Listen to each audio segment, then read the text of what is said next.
Guardem isso que eu vou dizer para vocês, por favor. Seminário não forma discípulos de Cristo. E a missão da igreja é fazermos discípulos de Cristo. A missão da igreja não é apenas...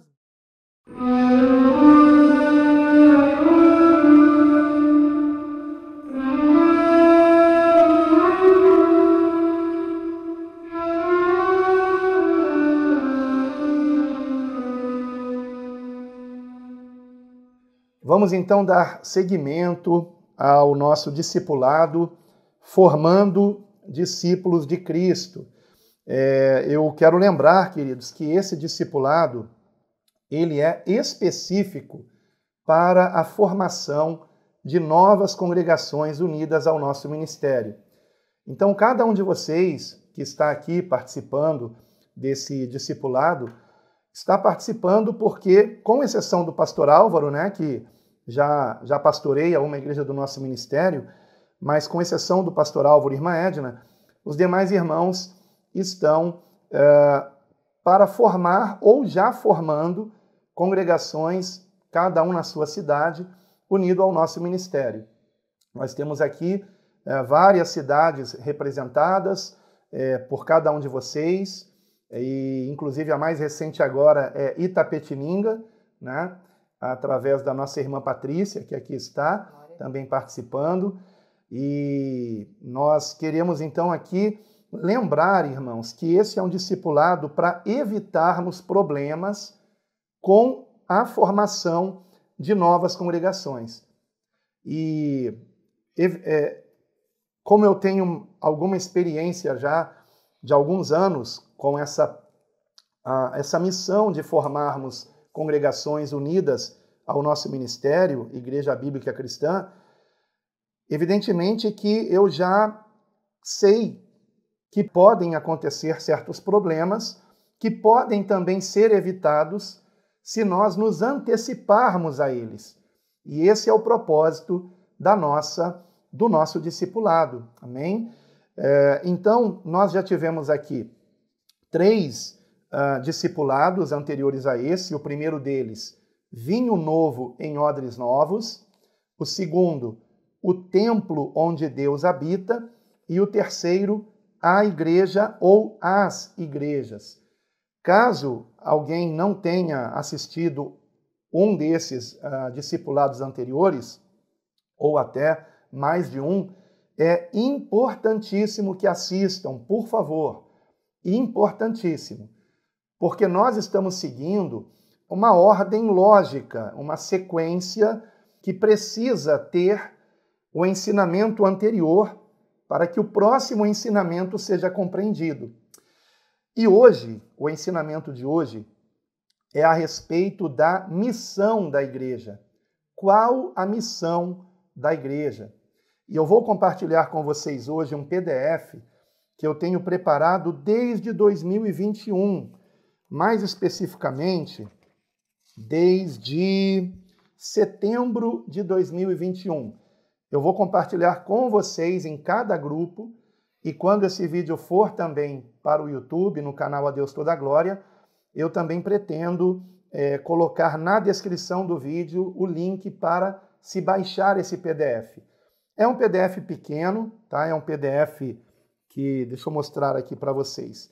Se vocês imprimirem ele 2 páginas por folha, ele vai ficar assim desse tamanho, que é o mesmo tamanho de um livro, né? Por exemplo, estou com um livro aqui na mão, fica do mesmo tamanho de um livro.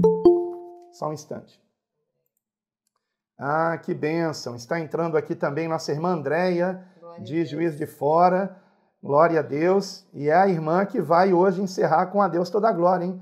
Puxando a Deus Toda a Glória. Glória a Deus. Espero que a irmã tenha ensaiado aí.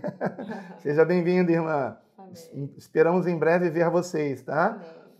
Então, queridos irmãos, como eu ia dizendo, né, fica do tamanho de um livro esse PDF que eu vou mandar, se vocês quiserem imprimir 2 páginas por folha.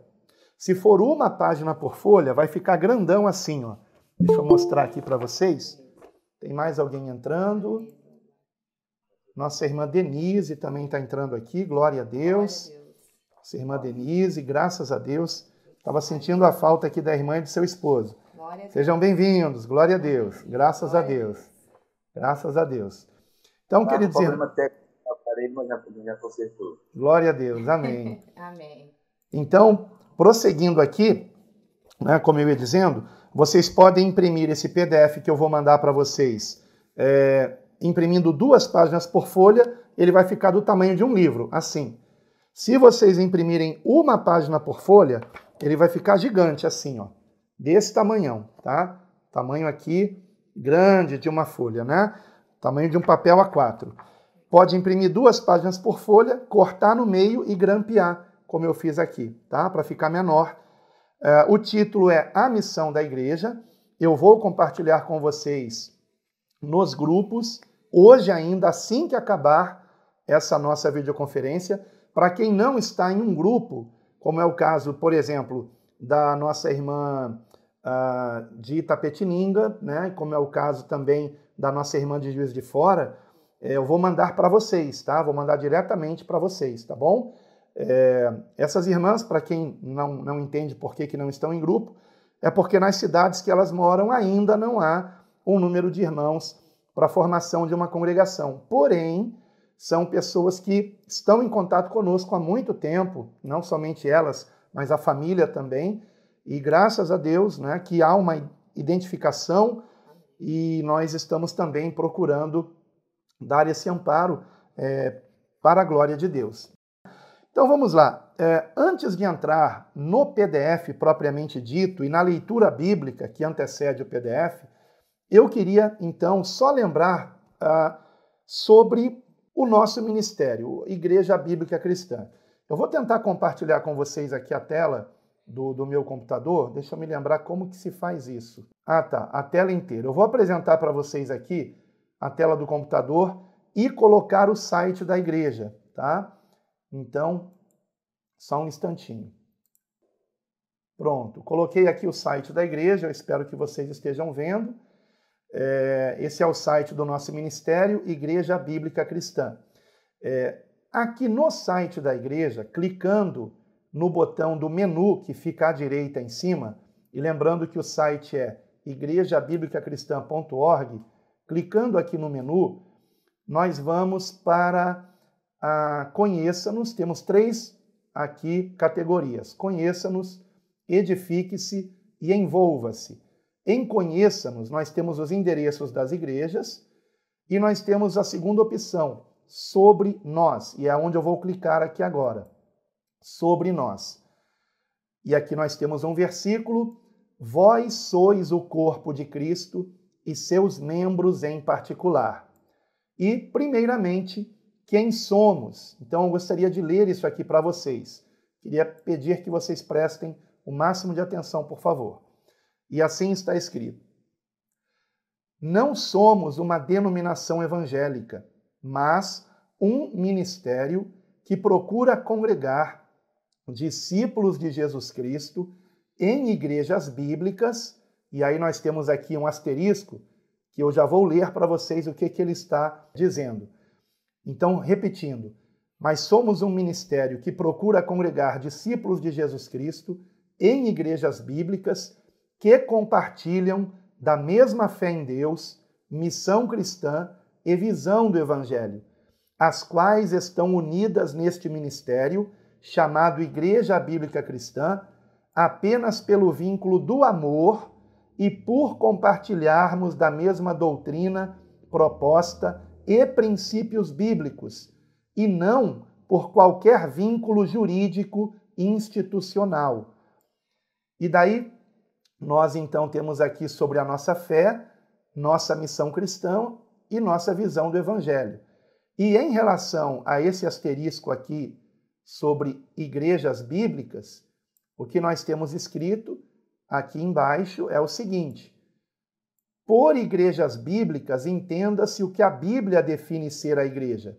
E nós já estudamos isso em um dos discipulados. Isto é, não se trata de templos e instituições jurídicas, mas dos irmãos reunidos atuando como corpo de Cristo, seja onde for, até mesmo nos lares. E aí nós temos aqui 3 referências bíblicas a respeito disso, poderíamos colocar mais, mas estas 3 já são o bastante. E aí eu quero incentivar vocês que leiam depois sobre a questão da nossa fé, da nossa missão cristã, da nossa visão do Evangelho. Eu vou ler pelo menos a questão da nossa fé aqui, tá? Cremos em toda a Bíblia Sagrada como a única revelação escrita completamente inspirada por Deus e em seu Filho unigênito Jesus Cristo como nosso único Senhor e Salvador e no Espírito Santo como a presença divina que atua com poder na Igreja e convence os homens da necessidade de arrependimento e conversão. Peço que vocês estejam refletindo em tudo o que está escrito aqui, também na questão da nossa missão cristã, da nossa visão do Evangelho. Aqui nós temos um alerta, tá? Atenção, não tomamos partido político e rejeitamos qualquer acordo partidário com o nosso ministério. Não fazemos e jamais iremos fazer parte do Conselho Mundial de Igrejas, que é um conselho ecumênico, nem de qualquer outra convenção eclesiástica ou ecumênica. Não temos qualquer envolvimento com a maçonaria ou qualquer outra sociedade secreta. Esta advertência é necessária, irmãos, porque, infelizmente, hoje em dia, há igrejas envolvidas com política, com maçonaria, com ecumenismo. Então, é importante nós estarmos esclarecendo isso aqui. Amém? Bom, voltando aqui, então, para a nossa tela anterior, porque agora eu vou mostrar de novo para vocês a tela, mas só depois de fazer a leitura principal, e daí eu quero pedir que vocês abram em Mateus capítulo 28, do versículo 18 até o 20, ou seja, os 3 últimos versículos do Evangelho segundo Mateus. Mateus capítulo 28, do versículo 18 ao 20. Vou pedir à minha esposa para fazer essa leitura aqui, por favor. Amém. E chegando-se Jesus, falou-lhes, dizendo: É-me dado todo o poder no céu e na terra. Portanto, ide, fazei discípulos de todas as nações, batizando-os em nome do Pai, e do Filho, e do Espírito Santo, ensinando-os a guardar todas as coisas que eu vos tenho mandado. E eis que eu estou convosco todos os dias, até a consumação do mundo. Amém. Amém. Essa parte que diz no final, até a consumação do mundo, algumas versões traduzem como até a consumação dos séculos. E eu até prefiro a tradução séculos, tá?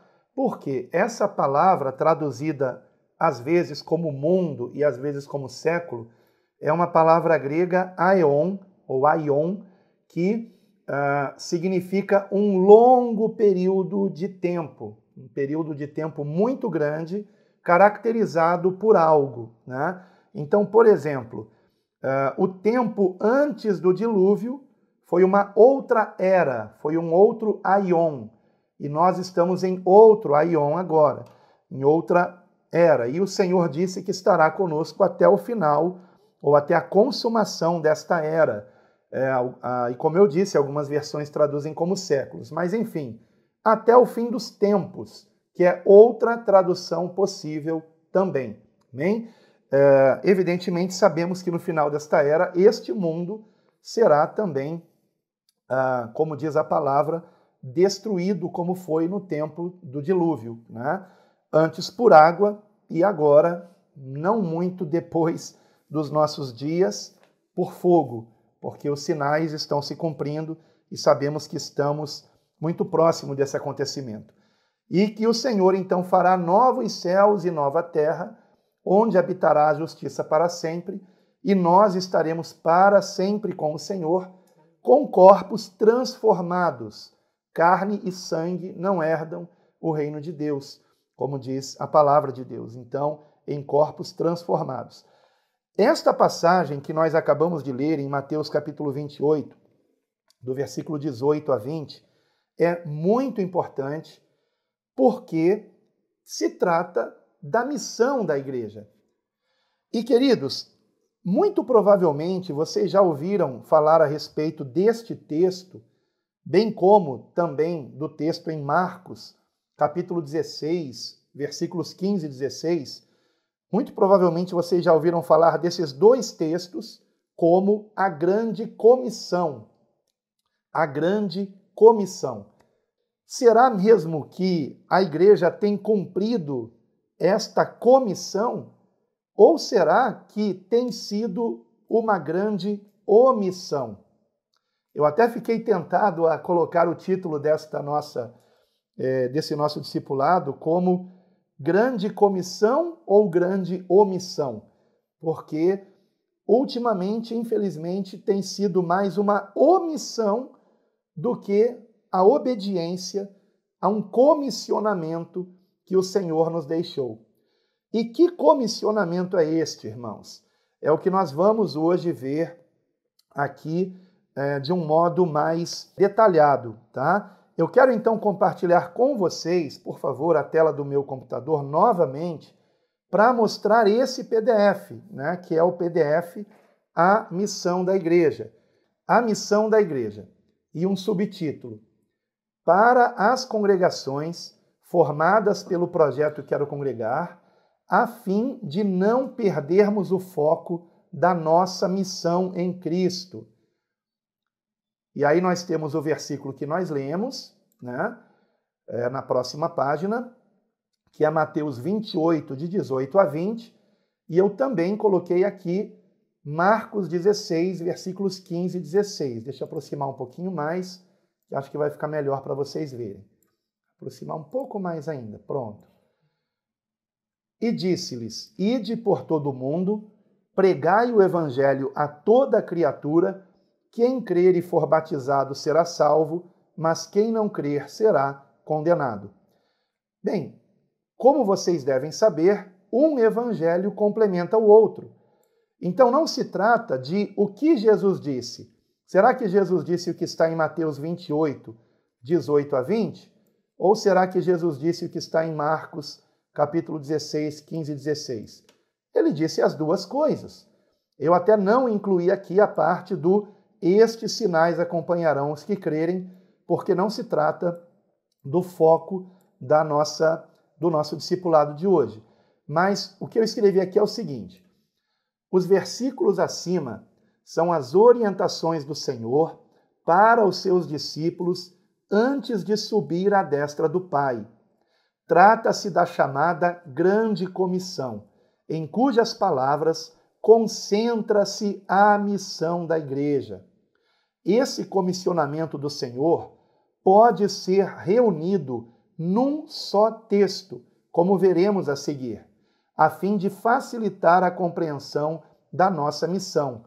Os imperativos aparecerão destacados em vermelho e haverá explicações resumidas entre colchetes, as quais serão comentadas mais adiante. Então, vamos lá para o texto juntando, né, eu creio que deu para entender, juntando Mateus 28, 18 a 20 com Marcos 16, versículos 15 e 16. Juntando estas duas passagens, o que nós temos? Nós temos o seguinte. Eu vou ler apenas o que está em negrito aqui, tá? Mesmo que está pintado em vermelho, mas com a letra cheia. Porque isso que está entre colchetes aqui ao lado são acréscimos que eu coloquei para uma melhor explicação, tá? Eu já vou explicar sobre isso para vocês. Então vamos lá. Como que fica o texto juntando o final de Mateus com o final de Marcos? Fica da seguinte maneira: ide por todo o mundo, pregai o evangelho a toda criatura. Quem crer e for batizado será salvo, mas quem não crer será condenado. Fazei discípulos de todas as nações, batizando-os em nome do Pai e do Filho e do Espírito Santo, ensinando-os a guardar todas as coisas que eu vos tenho mandado. E eis que eu estou convosco todos os dias até a consumação dos séculos. Amém. Muito bem. Como eu disse, esse texto que eu acabei de ler é a junção do final de Mateus com o final de Marcos, onde nós temos aqui, resumidamente, a missão da igreja. O que eu escrevi ao lado de cada linha dessas é algo que nos traz um melhor entendimento, tá? Não é algo tendencioso, até porque eu coloco aqui para cada uma dessas frases que não está no texto bíblico, eu coloquei um número que é um número de referência para versículos que mostram que o que eu escrevi aqui tem tudo a ver com o que está escrito antes. Por exemplo, ide por todo o mundo. Mas é ir de qualquer maneira? Não. Ide por todo o mundo, cheios do poder do Espírito. E aí, referências bíblicas a respeito disto, de não fazermos a obra de Deus sem o revestimento de poder do Espírito Santo. Isto é muito importante, irmãos. Pregai o Evangelho. Tá, qual Evangelho, irmãos? Qual boa nova? Paulo mesmo já dizia que algumas pessoas estavam pregando outro evangelho, mas nós temos que pregar um só evangelho, o evangelho da salvação em Cristo.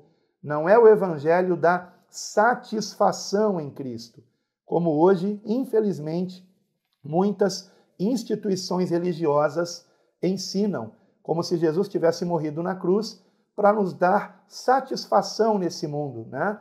Nos fazer ter uma casa própria, um carro zero. Não sou contra, tá? Essas coisas. Mas o foco do evangelho não é esse, irmãos. O foco é a salvação. Sermos uma nova criatura em Cristo que possa viver para sempre com Ele. E aqui o número 2, com referências bíblicas a respeito disso. Depois nós temos que esse evangelho tem que ser pregado a toda a criatura. Por quê? Pois Deus quer que todos sejam salvos, e não apenas alguns. E aí nós temos referências em relação a isto também, que Deus quer que todos se arrependam, que Deus não quer que nenhum pereça, né? Que o Senhor chama a que todos estejam indo a Ele, né? Para que tenham alívio e descanso, que tenham salvação. Depois nós temos quem crer. Quem crer em quem? Quem crer em Jesus como único Senhor e Salvador. Então, quem crer em Jesus como único Senhor e Salvador e for batizado por quê? Em sinal de conversão a Cristo. Então, o batismo é ordenado pelo Senhor. E ele declara, será salvo.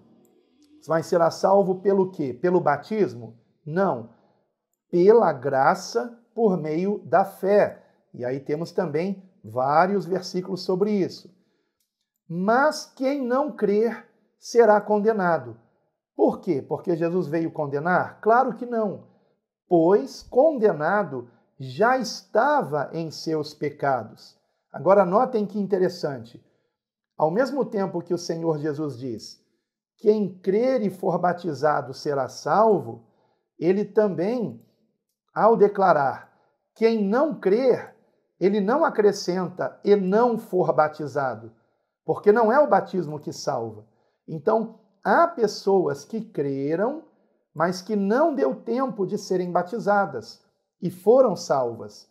Mas há pessoas mas qualquer pessoa que não crer,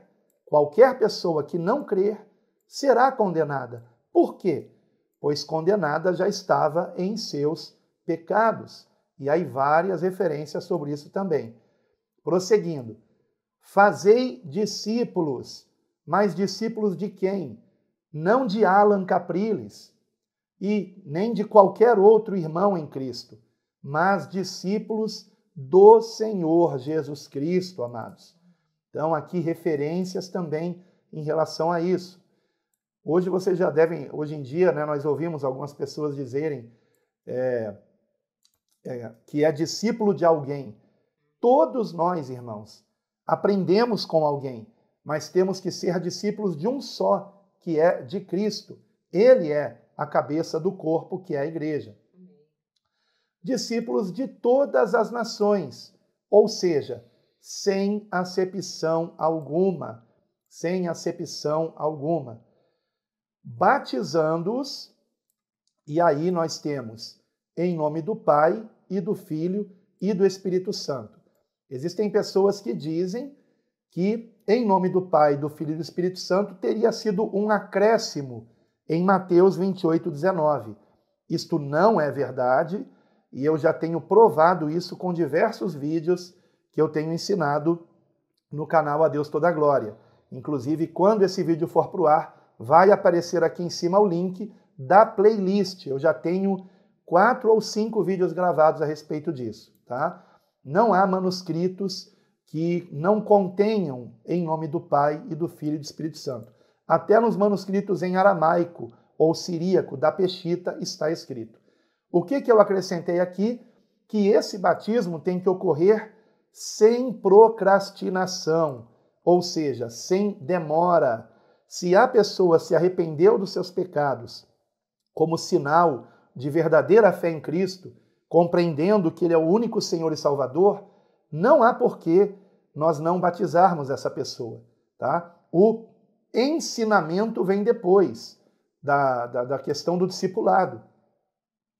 Ensinando-os a, e aí nós temos, guardar todas as coisas que eu vos tenho mandado. Porém, entre um e outro eu acrescentei, ensinando-os a doutrina de Cristo, aplicada no contexto da nova aliança, pelos santos escritos dos apóstolos, os quais ensinam como guardar todas as coisas que eu vos tenho mandado. Ou seja, todas as coisas que o Senhor mandou foram ouvidas pelos apóstolos que aplicaram os ensinamentos de Cristo no contexto da nova aliança. Quando começa a nova aliança? Na cruz de Cristo, quando o véu é rasgado de alto a baixo. E os santos escritos dos apóstolos nos ensinam como guardar todas as coisas que o Senhor nos mandou. E como? Vivendo em santidade e justiça. Nós ainda teremos uma videoconferência explicando sobre essa questão especificamente de santidade e justiça, que é o resultado da graça de Deus em nossas vidas. E aí o Senhor diz, e eis que eu estou convosco todos os dias, e aí, prossigo aqui, eu coloco um acréscimo para explicar, pois vós sois o santuário do Espírito Santo. Por isso que o Senhor está conosco todos os dias, porque Ele habita em nós, pelo seu Santo Espírito. Então, Ele está conosco todos os dias, porque somos o santuário do seu Santo Espírito, e até a consumação dos séculos na vinda do Senhor.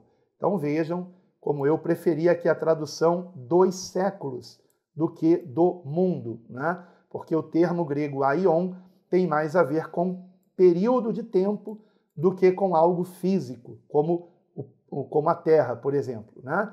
Então, logo a seguir, no PDF, nós temos todas as referências bíblicas para cada um daqueles números que eu mostrei para vocês, tá? Então, vocês estão vendo aqui, para cada um. Por exemplo, o número 3, nós temos Mateus 11, 28, que muitos conhecem de cor.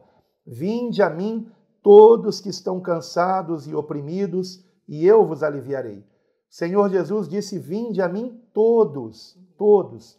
E diz respeito ao quê? O número 3. Voltando aqui, diz respeito a o evangelho ser pregado a toda criatura, pois Deus quer que todos sejam salvos. Esse é o número 3. Aí nós temos aqui pelo menos 3 referências bíblicas. Poderiam ser ou muito mais, tá? Mas estas 3, irmãos, eu considero as principais. Então vamos lá para 1 Timóteo, se vocês quiserem ir comigo, por favor. Primeira epístola de Paulo a Timóteo, capítulo 2, versículo 4. Acho que eu já posso voltar para a tela aqui. 1 Timóteo, capítulo 2, versículo 4. Diz aqui o seguinte: que Deus, nosso Salvador, quer que todos os homens sejam salvos e venham ao conhecimento da verdade. Amados, percebam que a palavra é bem clara. Deus quer que todos sejam salvos. Ele não está dizendo que ele quer que apenas aqueles que já nasceram determinados para serem salvos sejam salvos. Ninguém já nasceu com a sorte grande. Ah, que sorte grande! Eu nasci eleito. Não, irmãos. A igreja do Senhor é eleita. Cristo é o eleito, a pedra preciosa e eleita. Quem está em Cristo faz parte do seu corpo, que é a igreja. E a igreja é eleita. Quando na segunda epístola João fala senhora eleita, esta senhora eleita é um eufemismo para a igreja. Quando Paulo menciona em Romanos 16 o nome de um irmão chamado Rufo, ele declara que aquele irmão era eleito, mas eleito no Senhor. Se aquele irmão não estivesse mais no Senhor, se ele não permanecesse em Cristo, ele não seria mais eleito, irmãos. É simples assim. Cristo é a videira e nós somos os ramos. E qualquer ramo que deixa de dar fruto, o Senhor Jesus disse que esse ramo é cortado da videira, cortado pelo próprio Pai. Então, queridos irmãos, cuidado com aquele ensinamento perigoso de que uma pessoa já nasce predestinada para ser salva ou perdida. Amados, o único predestinado desde o seu nascimento é o nosso amado Senhor e Salvador Jesus Cristo. Somente a Deus toda a glória. Ninguém nasce com a sorte grande. Eu nasci com a sorte de ser um eleito. Né? Eleita é a igreja. Cristo é o eleito. E quem está em Cristo faz parte da igreja, e enquanto permanecer unido a Cristo, faz parte desta eleição. Mas se esta pessoa voltar atrás, será cortada, irmãos. E simplesmente assim acontece. Por isso que há tantas advertências para perseverarmos até o fim. Outra referência bíblica aqui que mostra que Deus quer que todos sejam salvos. Segunda Epístola de Pedro, capítulo 3, versículo 9. Segunda Pedro, capítulo 3, versículo 9, que diz assim: o Senhor não retarda a sua promessa, ainda que alguns a tenham por tardia, mas é longânimo para conosco, não querendo que alguns se percam, senão que todos venham a arrepender-se. Então, nós percebemos aqui que a vontade do Senhor é que todos cheguem ao arrependimento de pecados, que é a primeira evidência de uma verdadeira fé em Cristo. E nós temos aqui, prosseguindo no nosso PDF, se vocês depois quiserem conferir, várias outras referências, e eu quero pedir que vocês, de fato, façam isso, confiram, tá? Quando eu colocar para vocês nos grupos, né, do Telegram, e também, né, quando eu colocar na descrição desse vídeo. Eu espero que esse vídeo ele esteja sendo bem gravado, né, que tudo corra bem na gravação desse vídeo, para que nós possamos ter também isso compartilhado com muito mais irmãos que estão acompanhando através do canal A Deus Toda a Glória. Agora, voltando, irmãos, para a grande comissão, tá? Se você estiver com a sua Bíblia, voltemos para Mateus capítulo 28, versículo 18 em diante. O que nós temos aqui: portanto, ide, fazei discípulos. Ora, a palavra ide, o verbo ide, né, vem de ir, que significa uma atitude e não uma passividade. Então, se nós realmente queremos ser obedientes ao Senhor, nós temos que tomar cuidado com o comodismo. Ah, eu já estou salvo em Cristo, está muito bom, agora é só esperar Jesus voltar, né? E fugir da grande tribulação. Cuidado com isso, irmãos. Eu espero que na vinda do Senhor, Ele me encontre com a mão no arado. Ele me encontre ganhando almas, edificando vidas em Cristo, ensinando a palavra de Deus, pregando o Evangelho, porque o Senhor realmente espera que façamos isso. Porque pensem comigo, irmãos, se o objetivo da nossa salvação em Cristo fosse apenas a nossa alma ir para a eternidade com Deus, estarmos nele para a eternidade, então nós não precisaríamos continuar vivos. No momento da nossa conversão, Ele poderia nos arrebatar, né? Nós poderíamos partir para a glória naquele momento. Mas nós continuamos aqui. Por quê? Porque o Senhor está nos capacitando para que venhamos ganhar mais almas para Cristo, para que venhamos converter mais vidas. E nós veremos no próximo discipulado como cumprirmos a missão, amados. Como que essa missão, ela se desenrola, ela se desenvolve. Veremos isso no próximo discipulado, tá? Na próxima semana, se Deus assim nos permitir. Mas continuando aqui em Mateus 28, 19. Portanto, ide, fazei discípulos.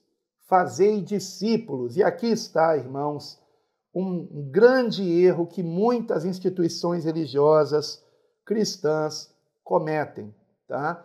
Eu não quero chamar de igrejas, porque algumas hoje em dia a gente nem sabe mais se é igreja, irmãos.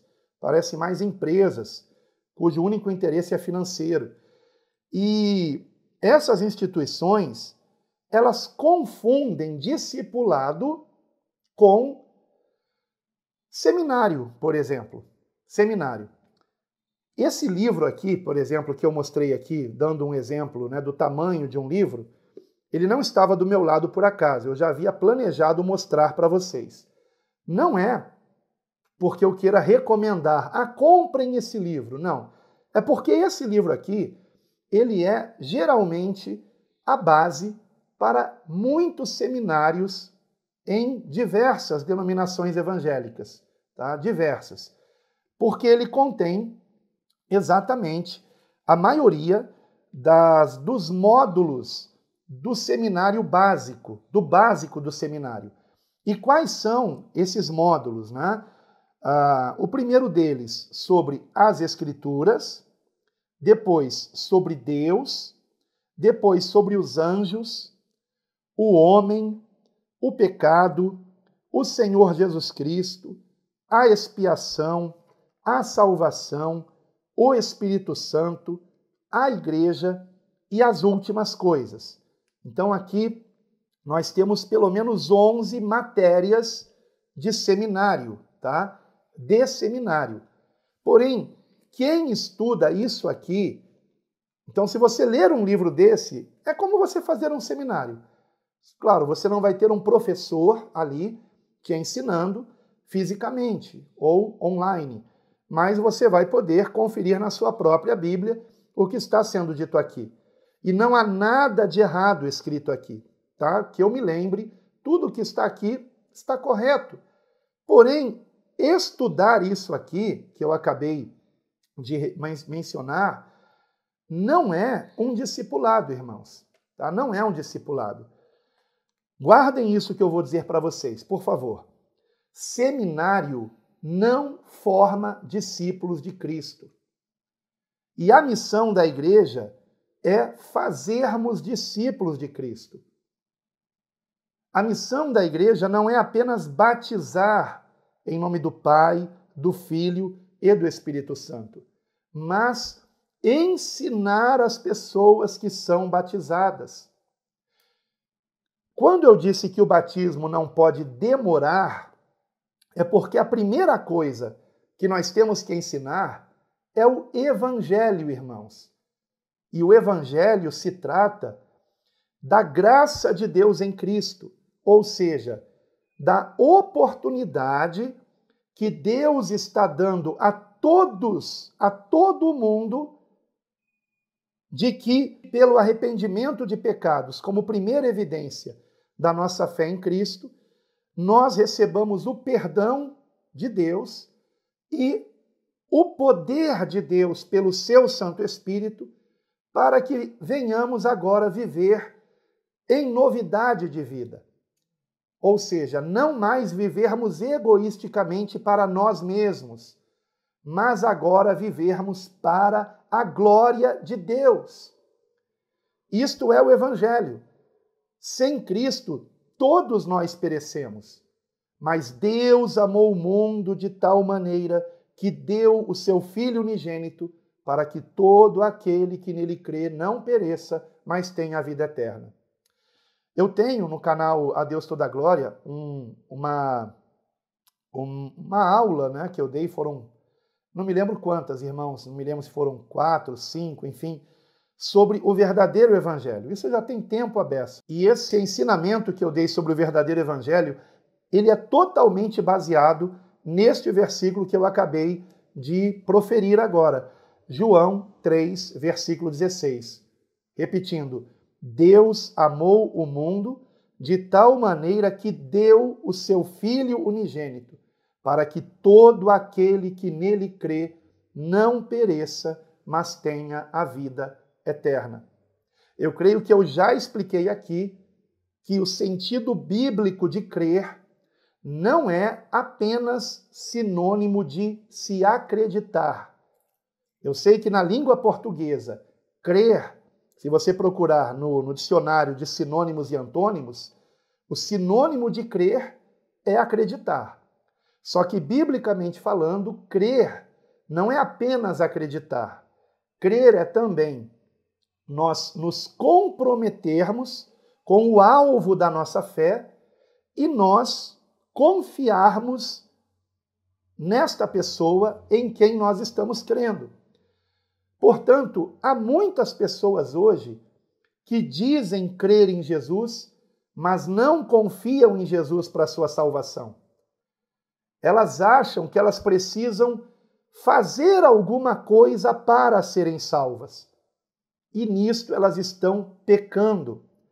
Porque ao se agir dessa maneira, irmãos, a pessoa está negando que a obra da nossa salvação foi consumada na cruz do Calvário. O que não significa que nós não tenhamos que fazer o bem, que nós não tenhamos que abandonar o pecado. Mas eu abandono o pecado e passo a fazer o bem não para ser salvo, mas porque sou salvo. Compreendem a diferença? Então, a pessoa que não compreende isso, ela carrega um peso, porque ela fica pensando assim: eu não posso mentir, eu não posso roubar, eu não posso adulterar, eu não posso fazer isso, eu não posso fazer aquilo, porque se eu fizer, eu perco a minha salvação. Tal pessoa não entendeu o Evangelho. O Evangelho nos tira desse peso. E no Evangelho não se trata de uma questão de eu não posso isso, não posso aquilo. No Evangelho se trata de que agora eu tenho um novo coração, agora eu recebi a presença do Espírito Santo de Deus, que faz com que eu obedeça a Deus, não porque eu deva obedecer, mas porque eu quero obedecer, porque eu compreendo que Ele me ama, porque eu compreendo que é para o meu bem, porque eu compreendo que se eu mentir, eu estou mentindo para mim mesmo, eu estou enganando a mim mesmo. Se eu adulterar, eu não estou só traindo a minha esposa, eu estaria traindo a mim mesmo e traindo ao próprio Deus. Os olhos dele estão em toda parte e eu quero agradá-lo e eu sei que ele habita em mim. Então, não se trata de eu não devo fazer isso, eu não devo fazer aquilo. Se trata de que agora eu não quero mais pecar. Eu não quero mais pecar. Deixa eu só ver quantos minutos nós temos ainda. 5 minutos. Isso me faz lembrar de um louvor do tempo da minha conversão. Era bem facinho, dizia assim: eu não quero mais pecar, eu só quero é te louvar, meu Senhor, eu te amo demais. Olha que frase simples e que resume o Evangelho. Como eu amo o Senhor, eu quero agradar o Senhor. E eu compreendo que aquilo que Ele me ensinou é para o meu próprio bem. Amém, queridos? Então, isto é Evangelho. Quando uma pessoa compreende o Evangelho, nós não temos que demorar para batizar essa pessoa. Mas o que acontece em muitas instituições religiosas? A pessoa, para ser batizada, tem que fazer um curso. Em algumas igrejas de 3 meses, em outras de 6 meses. Em uma denominação muito famosa, é um curso de 1 ano estudando, e depois que ela for diplomada, é que ela poderá ser batizada. Olha, depois de 1 ano estudando, ela vai pensar, infelizmente, que o Evangelho se trata de um seminário, de uma sala de aula, sabe? E esse é o grande problema. Hoje existem muitas pessoas que se dizem cristãs que são catedráticos em matérias de seminário, mas que não são imitadores de Cristo.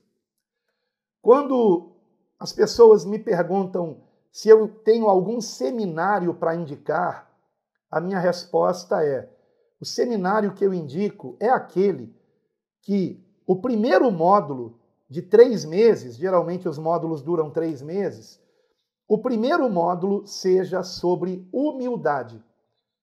O seminário que você encontrar, onde os 3 primeiros meses ensine sobre humildade, esse é o seminário que eu indico. Por quê? Porque se a pessoa não é ensinada a ser imitadora de Cristo, ela se transformará, na medida que ela vai adquirindo conhecimento bíblico, através de livros como esse aqui, ou de um seminário, ela vai se tornando soberba, ela vai se tornando orgulhosa, e ela vai se distanciando do Senhor Jesus e não cumprindo a missão da igreja, irmãos, que é nós sermos como Cristo, parecidos com Ele, para a glória de Deus. Bom, o nosso tempo está terminando aqui, bem como também o ensinamento de hoje está praticamente já encerrado, tá? Esta é a missão da igreja, sermos discípulos de Cristo e ensinarmos as pessoas a serem como Cristo.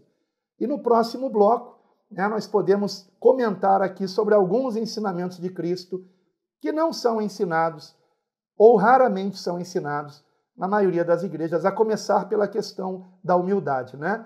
Bem, da renúncia, por exemplo, do perdão, da misericórdia, né? Enfim, vamos ver aqui.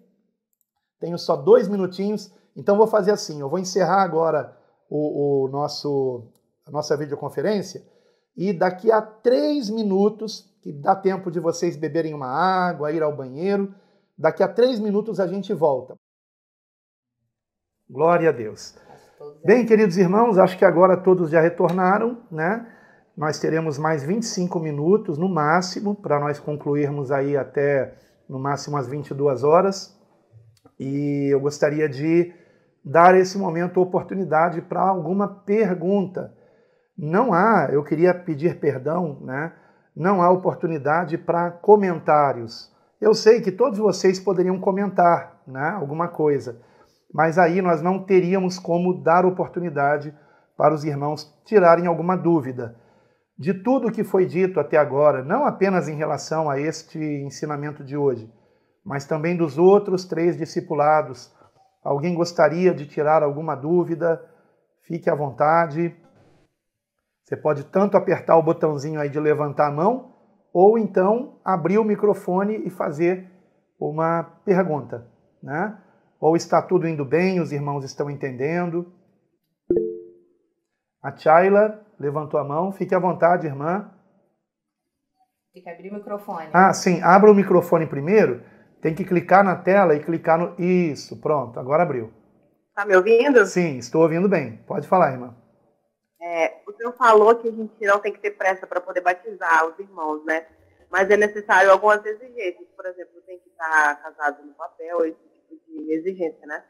Que algumas igrejas fazem, na maioria, na verdade. Essa é uma ótima pergunta, ótima pergunta. Em relação à questão de casamento, né, eu costumo dizer que cada caso é um caso. Eu tive com os pastores do nosso ministério, e o pastor Álvaro estava presente, 7 reuniões por videoconferência, cada uma delas em torno de 2 horas de reunião. Então foram, no mínimo, mais de 13 horas de reunião. Talvez tenha passado até de 14 horas, que eu me lembro que teve reuniões que a gente teve que abrir o link 2 vezes, porque ultrapassou o tempo de 2 horas, né? E foram reuniões para tratar da questão de casamento, né? E a gente procurou não ter pressa para tratar dessas questões, e não foi proposital, mas foram exatamente 7 as reuniões que tivemos sobre isso. E a conclusão que nós chegamos, irmãos, é que cada caso tem que ser analisado individualmente. Por quê? Se uma mulher se converte a Jesus e o marido não é convertido, e ele não quer se converter, mas ela se converteu. E vamos agora complicar um pouco mais a situação. Esse casal tem filhos, não é apenas um filho, filhos com idades diferentes, né? Evidentemente, não são gêmeos, filhos com idades diferentes e até criança pequena que precisa do pai, que precisa da mãe para um bom desenvolvimento psicológico, emocional, né? E até espiritual também. E eu sei que algumas igrejas vão dizer assim para essa mulher: olha, se o seu marido não quer se casar, para que você seja batizada, você tem que se separar dele. Né? Algumas igrejas dizem isso. Para que você seja batizada, você tem que se separar dele. E o que eu digo a respeito disso é que nós não consertamos um erro com um erro ainda maior, irmãos. Porque pecado maior é abandonar um filho. Pecado maior é você tirar o filho de um pai ou tirar o filho de uma mãe. Pecado maior é você ter que fazer uma criança, por exemplo, ficar dividida entre ter que morar com o pai e morar com a mãe. Né? Então os pequeninos não têm nenhuma culpa do pecado que o pai cometeu no passado, de ter tido relação sexual, né, com o papai ou com a mamãe, sem que primeiro tivesse cumprido as etapas que são moralmente necessárias. Né?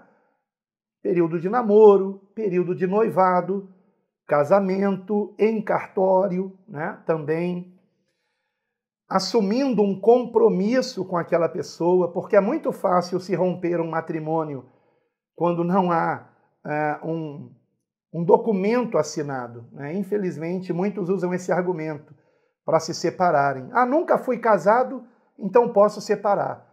Mas não tinha relação com aquela pessoa?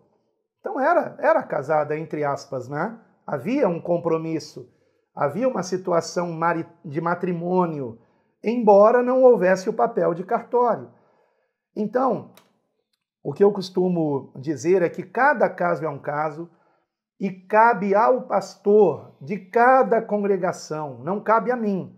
Tá? Inclusive, o próprio pastor Álvaro, por exemplo, tem liberdade no nosso ministério para tratar desses assuntos em particular, juntamente com o casal envolvido ou com uma das pessoas envolvidas, né? Seja o marido, seja a mulher. E ouvir o que eles têm a dizer. Então, voltando a esse exemplo, irmã Tchaila, que eu dei, de uma mulher que não é casada em cartório, mas que vive com o seu companheiro, como se costuma dizer, há muitos anos, tendo filhos com ele, né?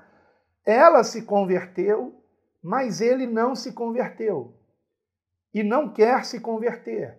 E existem casos em que o marido não quer nem ver o pastor. Ele não quer nem que o pastor vá na casa dele para conversar. Porque o que eu oriento aos pastores é, quando uma pessoa se converter ou então for congregar, marque uma visita na casa dela. Visite a casa dessa pessoa. Tenha uma conversa com essa família. Só que às vezes o marido ele é tão avesso à ideia de alguém da família ser cristão, ou ele muito menos, que não quer nem que ninguém vá na casa dele falar de Jesus para ele. E às vezes, irmãos, por conta de tantos escândalos no meio evangélico, né, que faz com que as pessoas tenham aversão a qualquer ideia religiosa cristã. Então, eu, de certa forma, até compreendo, mas não é porque eu compreendo que o marido vai me aceitar, né, eu conversar com ele.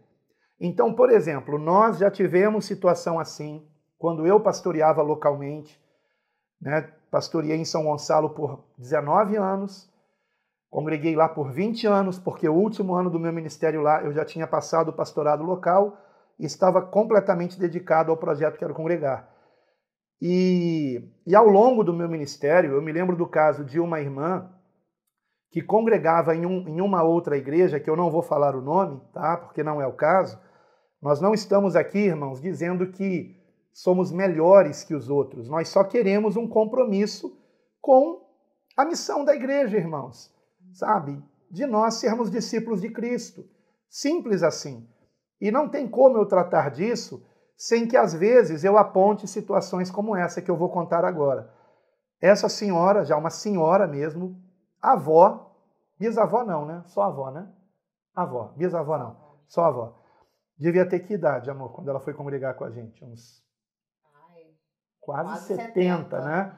Quase 70 anos, agora já tem mais de 70, com certeza. Quase 70 anos de idade. Congregava na igreja que ela da onde ela era, há mais de 30 anos, não é isso, amor? 30 anos, mais de 30 anos congregando lá, e o pastor não tinha batizado ela, porque ela não era casada no papel com o pai dos seus filhos e avô dos seus netos. E eu perguntei àquela irmã, mas irmã, esse pastor aceitava que você desse o dízimo na igreja? E ela disse, não só aceitava, como também ia na porta da minha casa cobrar se eu atrasasse a entrega do dízimo. Então vejam que interessante, aquela irmã não podia ser batizada, 30 anos, irmãos, congregando naquela igreja. Ela não podia ser batizada. E ela era zeladora da igreja. Zeladora. Limpava a igreja. Ah, bom, ela era faxineira da igreja. Faxineira. De graça, não ganhava um centavo. Ela limpava a igreja por amor ao Senhor, tá? E o pastor não impedia ela. Por quê? O pastor tinha que impedir, não tinha?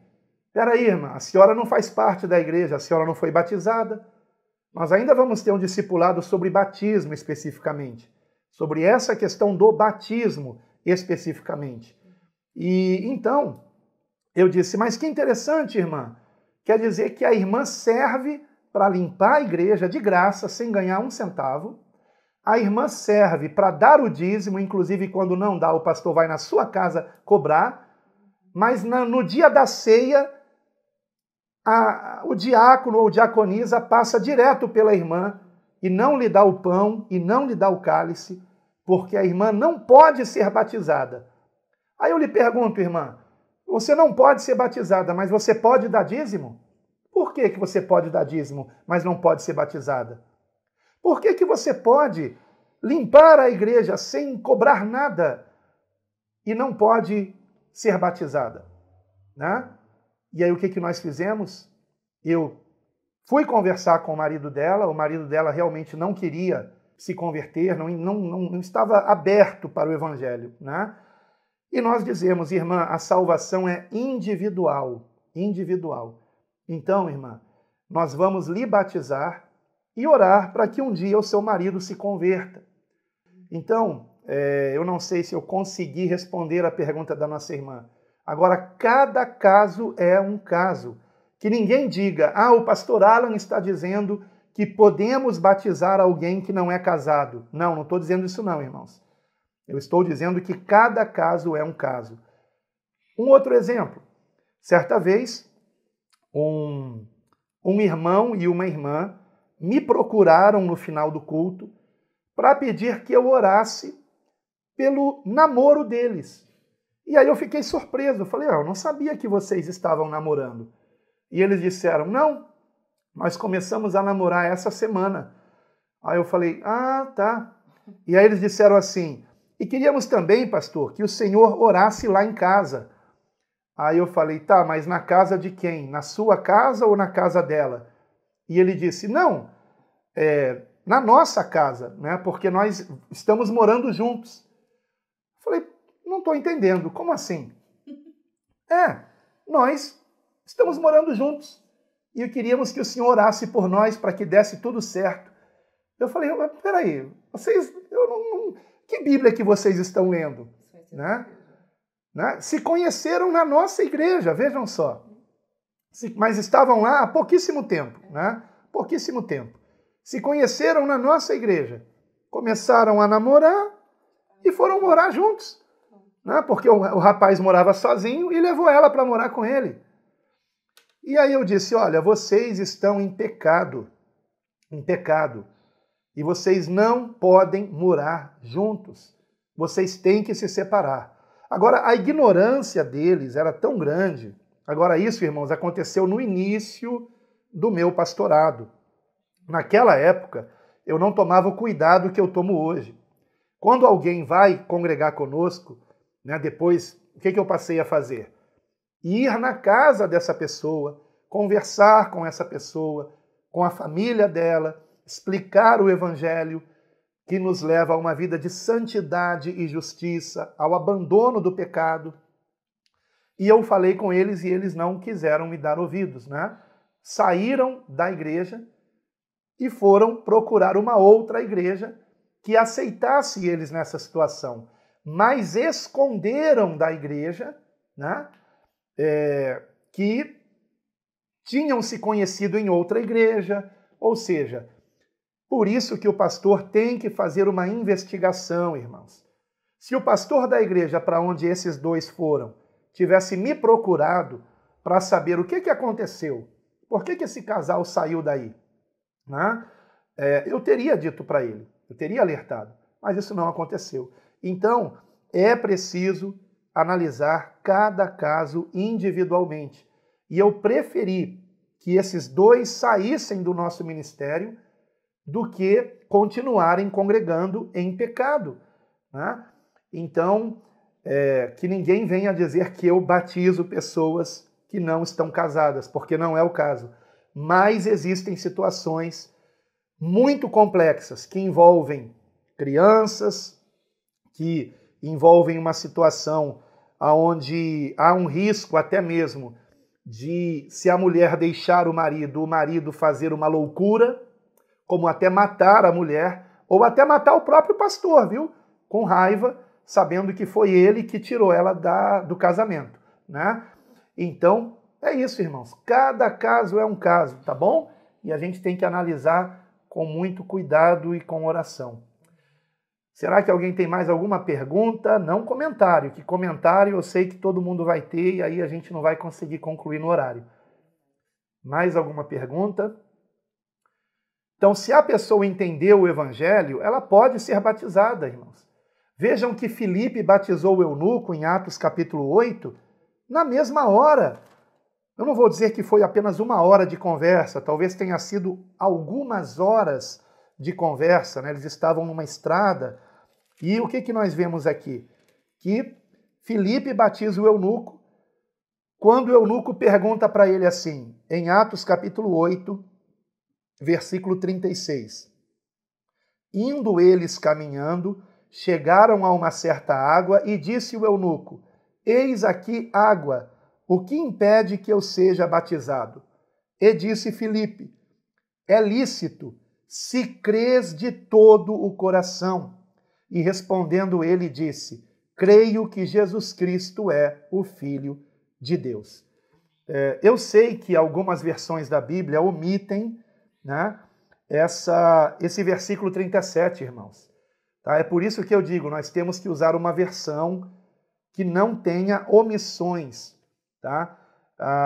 Como, por exemplo, a Almeida Revista e Corrigida, a Almeida Corrigida Fiel, a Bíblia King James 1611, são versões onde consta o versículo 37, é lícito se crês de todo o coração. E respondendo ele disse: Creio que Jesus Cristo é o Filho de Deus.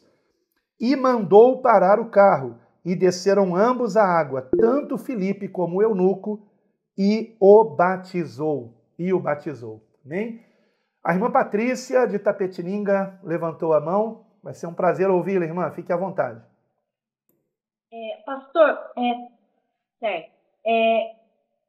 uma pergunta todo batismo, quando a pessoa vai ser batizada, tem que ter a confissão de fé? A pessoa tem que, antes de ser batizada, ela precisa fazer a confissão de fé? Essa é uma ótima pergunta. Por quê? Se a pessoa que a está batizando, né, já ouviu dela ao longo da conversa, por exemplo, como foi o caso de Filipe com o eunuco, certamente Filipe, naquela conversa, percebeu que o eunuco estava realmente com o coração aberto para o evangelho e creu de todo o coração. E isso foi o bastante. Agora, se há outras pessoas ali testemunhando, pessoas que não conversaram com aquele que está sendo batizado, então é importante sim, pelo menos 3 perguntas essenciais. Né? A primeira delas é essa daqui, que o Filipe deu a entender ao eunuco, se ele cria de todo o coração. Então, por exemplo, há poucos dias atrás, em nome do Senhor Jesus, eu batizei 4 irmãos lá da região de Curitiba, e a primeira pergunta que eu fiz foi, e esse vídeo deve ir amanhã para o canal do Projeto Quero Congregar. A primeira pergunta que eu fiz foi: você crê que Jesus Cristo é o Filho unigênito de Deus? Creio até que eu disse: você crê de todo o seu coração que Jesus Cristo é o Filho unigênito de Deus? E evidentemente a pessoa respondeu sim. Segunda pergunta: você se arrepende dos seus pecados, de todos os seus pecados, compreendendo que foi por causa dos nossos pecados que Jesus teve que morrer naquela cruz para a remissão dos nossos pecados? Você se arrepende? E a pessoa diz: sim, me arrependo. E a terceira e última pergunta: você ama ao Senhor Jesus Cristo a ponto de se render a Ele e de obedecê-lo como único Senhor e Salvador por todos os dias da sua vida? E se a pessoa disser sim, isso já basta para que ela seja batizada, porque ela já se arrependeu dos seus pecados, já declarou crer no Senhor e que também quer se comprometer com Ele, seguindo os seus ensinamentos. Agora, se no momento do batismo está apenas a pessoa que vai ser batizada e o pastor ou mais alguém com o pastor que sabe que aquela pessoa nem precisa responder aquilo porque ela já respondeu em outras ocasiões, então não é necessário, né? É só uma formalidade, mas essa formalidade por causa das testemunhas, para que as testemunhas ouçam que aquela pessoa realmente ela está se rendendo a Cristo, né? Para a glória de Deus. Amém? Creio que deu para esclarecer, né? Bom, o assunto hoje não é batismo, mas a gente vai falar sobre batismo numa outra ocasião, tirando muitas dúvidas. A gente tem um PDF sobre batismo, tirando várias dúvidas, tá? E eu vou até adiantar, vou colocar esse PDF aqui embaixo no vídeo. Pode ser que depois eu crie uma outra edição com outras perguntas respondidas, mas se alguém tiver dúvidas sobre a questão de batismo, estas respostas já vão ajudar bastante, tá? Agora, só para complementar, quando um homem e uma mulher estão vivendo juntos, ambos compreenderam o Evangelho e podem se casar, tá? Podem se casar. Se essa pessoa não tiver condições financeiras para se casar, a igreja ajuda. A igreja paga o cartório para que eles se regularizem. E só depois da situação regularizada é que nós, então, batizamos o casal, tá? Então, queria explicar isso aqui também. Então, vejam como cada caso é um caso, né? Então, se há um homem e uma mulher que estão convivendo juntos, ambos compreenderam o Evangelho, então, o que nós vamos fazer? Nós não vamos batizá-los antes que eles se casem, tá? Agora, se for dada entrada no cartório, no documento de casamento, né? E o cartório disser assim, olha, isso, casamento agora está muito cheio, só daqui a 6 meses. O pastor pode ou não decidir que ele pode batizar aquela pessoa, apenas ela já tendo dado entrada nos papéis, já seria o bastante para que possa ser batizado o marido e a mulher, que é uma formalidade o papel, né? Mas o fato de ter dado entrada já é o passo decisivo. A questão do papel assinado é uma formalidade, né? Mas eu repito, irmãos, eu não estou aqui querendo arbitrar a respeito disso, porque cada pastor, na sua congregação, é que vai conversar com a pessoa envolvida nesta situação e que vai orar e o Espírito Santo dará direção ao pastor. Amém? Então, no nosso ministério, nós não temos uma regra específica, porque temos que ser guiados pelo Espírito Santo, irmãos. E se há uma coisa maravilhosa que eu já descobri é o seguinte, queridos. Quando nós não sentimos paz em fazer alguma coisa, é para a gente não fazer. É para a gente não fazer. Então, por exemplo, eu fui agora com minha esposa para Curitiba, aquela região de Curitiba, né? E nós dissemos que, em vídeo, inclusive, que talvez fôssemos também a Balneário Camboriú. Mas o Espírito Santo não permitiu, irmãos. Não é o momento ainda. Não é o momento ainda. E quando eu declarei que nós não iríamos, depois eu descobri que uma das pessoas com a qual eu iria me encontrar junto com a minha esposa não estava realmente, não estava comprometida, né, com a nossa proposta, com o nosso ministério, e ela não iria congregar conosco. Então nós iríamos à toa lá. Então eu não senti paz, compreendem? E como eu não senti paz, e nem minha esposa tampouco, nós não fomos. Então é muito importante que sejamos guiados pelo Espírito Santo. Isso é assunto para uma outra videoconferência. Nosso tempo está no finalzinho, mas o irmão Raimundo talvez tenha uma pergunta objetiva. No caso assim, ó, por exemplo, o senhor falou de dois relação, né? Está escutando, né? Então, assim, o casal, eles estão na igreja, ali, não são casados.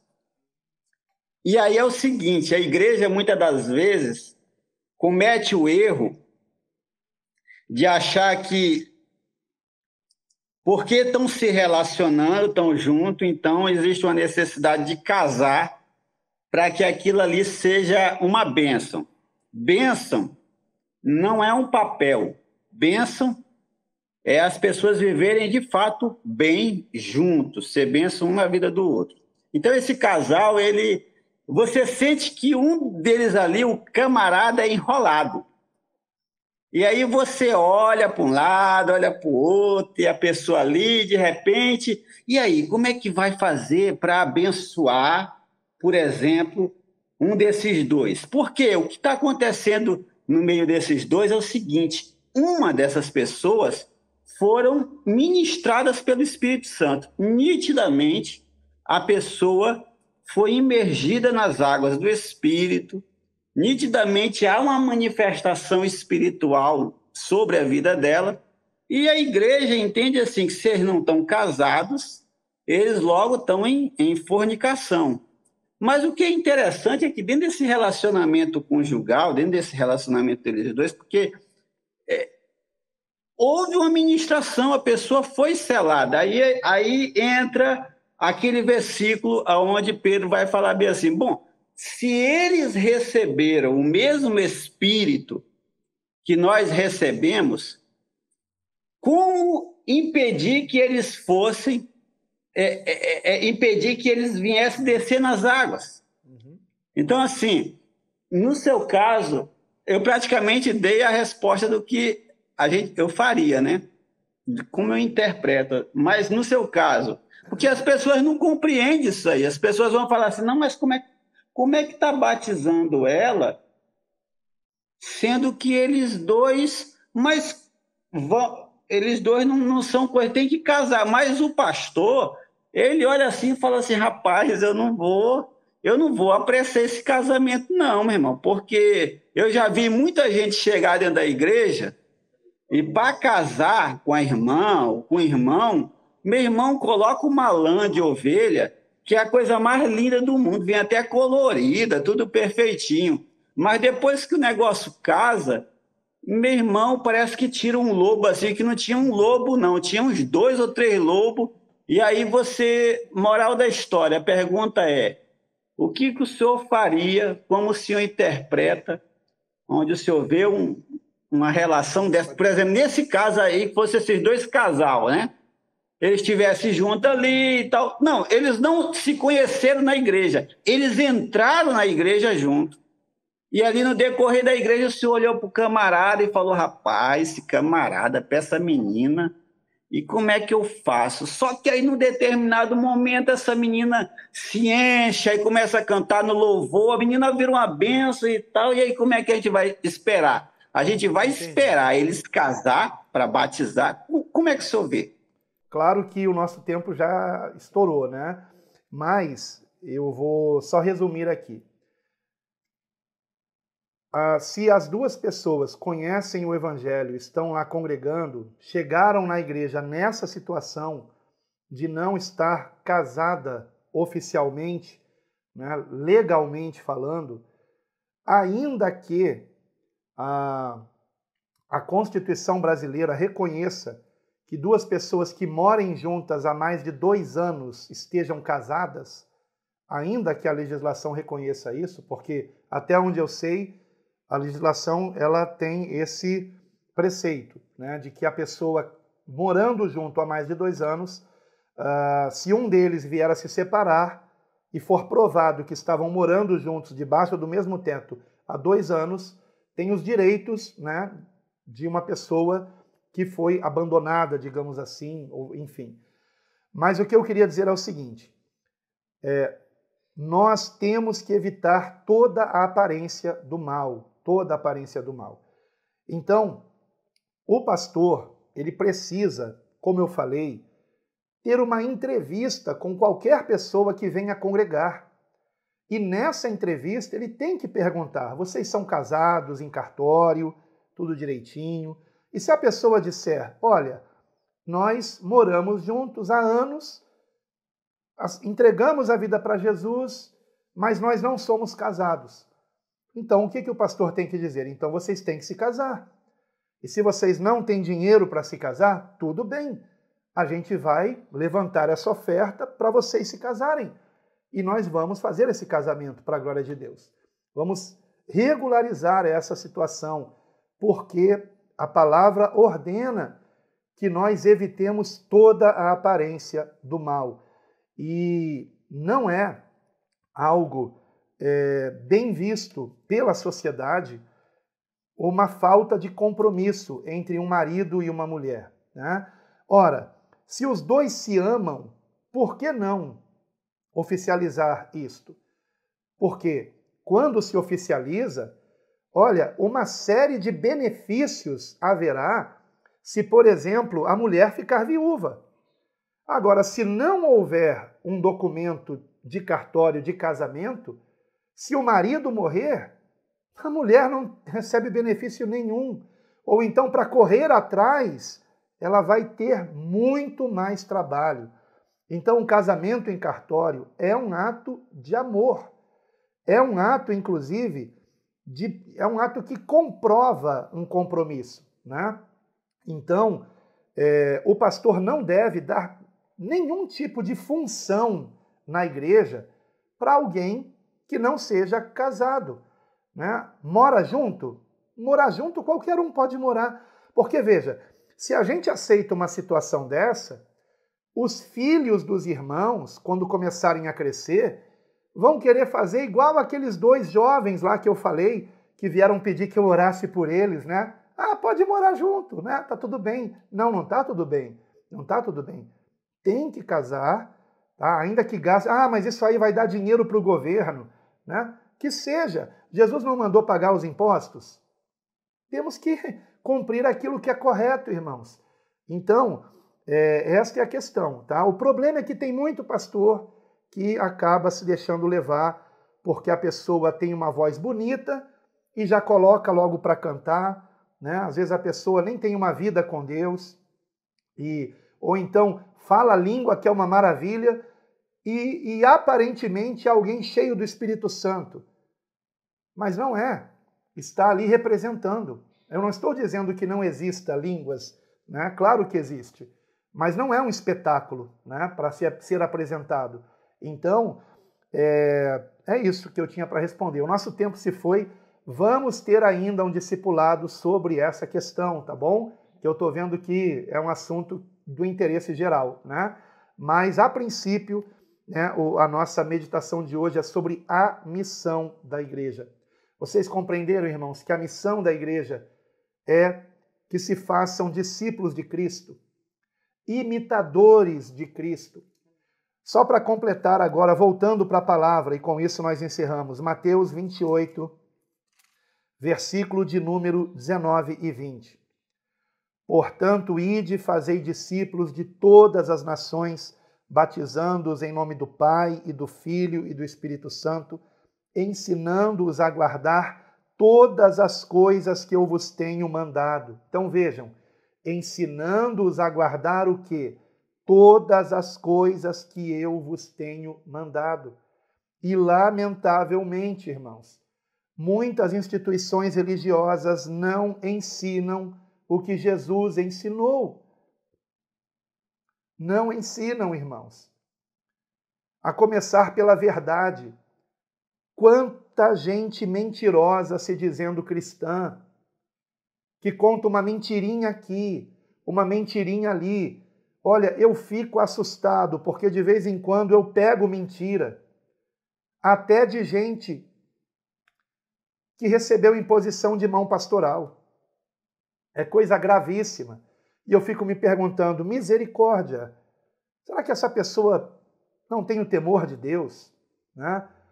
Então, irmãos, temos que aprender com Cristo. Jesus Cristo é o caminho, a verdade. Onde há mentira, o Senhor não opera. Então, não podemos andar com hipocrisia, com máscara religiosa. Temos que levar a sério os ensinamentos de Cristo, que começam com um imperativo: arrependei-vos. Um imperativo: arrependei-vos. Sem arrependimento não há salvação. Arrependimento de quê? De pecados. Sem arrependimento de pecados não há salvação. Então, eu peço aos irmãos que estejam meditando em cada uma das referências bíblicas do PDF que eu vou colocar para vocês. Façam disso, digamos, um dever de casa, tá? Claro que eu não vou pedir nada por escrito para vocês, mas eu peço que vocês estejam meditando nesse PDF, em cada ponto. Se vocês tiverem alguma dúvida, vocês podem na próxima videoconferência perguntar, ou então perguntar no grupo, ou então perguntar no comentário aqui abaixo, ou mandar no modo privado para nós a pergunta, que nós ajudaremos a responder. Amém, queridos irmãos? Então já tem irmão aí que está bocejando e não é para menos, né? Aqui na região sudeste já passou das 22 horas.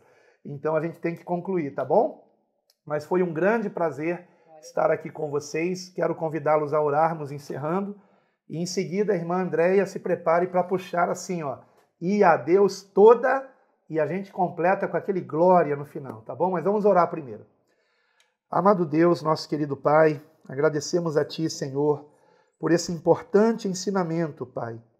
Senhor, eu sei que pode dar a entender, quando eu falo sobre instituições religiosas, isso pode dar a entender que nós estejamos querendo ser melhores do que qualquer outra igreja, mas não é o caso, Senhor.